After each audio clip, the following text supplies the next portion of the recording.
welcome to lovegardening.com. Today I'm going to show you how to make a container that's going to look wonderful all through the winter months. Now, not a lot will flower and grow in the winter, so it's nice to have something in the garden that is still going to give you a bit of colour and bring you a little bit of cheer. And there are things that will do that. Now, I've got a bit of a selection here. I've got bedding plants, I've got some heathers, and I've got some grasses. But we're going to mix them all up and create a lovely display. Now, the first thing I've got is this Carex, and this one's called Everillo. It's got this lovely lime green foliage, and I take the Everillo meaning that it's evergreen, so it'll look this wonderful all year round. And I'm going to pop it towards the back here, like this. It looks really amazing against this container colour, I think you'll agree. Okay. Now, often people will plant containers with the tallest thing in the middle and then kind of going down in size. But I like to think about where the container's going to go, and I'm going to put this against a wall. So my tallest thing's at the back, and then I'm kind of going to go down to the front and tumble over the edge. Next up, I've got these, which are Cyclamen or Cyclamen, call them what you like, Clematis, Clematis, it all depends, I suppose, on what part of the country you're from. And I'm a northerner, so I call them Cyclamen. Okay, so I'm going to tuck them in at the back.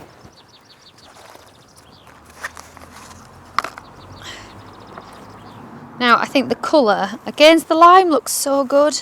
I love that.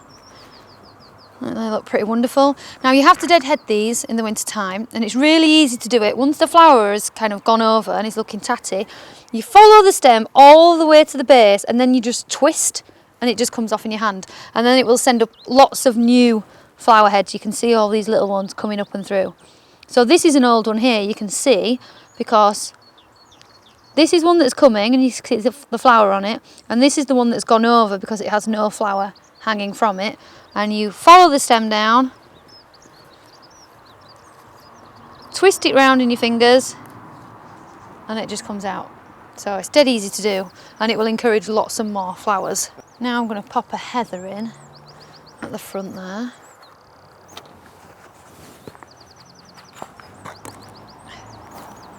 Now, in the springtime, when this is kind of finished flowering and looking fantastic, you can take these plants out and pop them in the garden. The heathers will grow really well in the garden,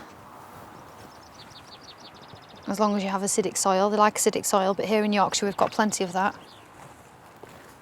And then I'm going to pop these in, which are Gaultheria, and you can see they've got these amazing little flowers on, like this, and then they have berries too.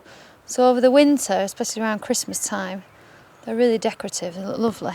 Now I'm going to tuck a couple of those in, like that. And these are good because they give you evergreen colour as well, so they're dead useful in bedding schemes for winter time. I actually think I prefer winter bedding to summer bedding.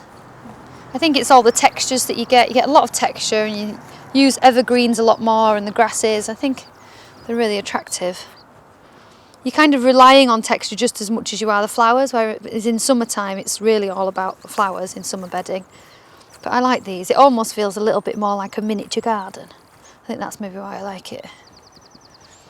Okay, and now I've got lots of pansies. And I've kept with my colour theme. So I've kind of stuck with this plummy, pinky scheme.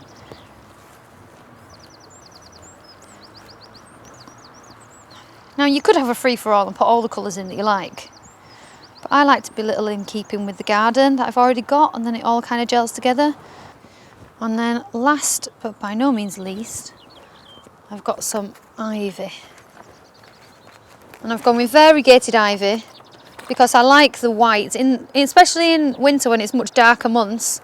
The white really lifts, so it will really kind of make the front of this pot come to life. Just with that little bit of white. Gardeners and garden designers use white in the shade because it really does make areas pop. It just gives them that little bit of extra lift. And I'll put another one in there.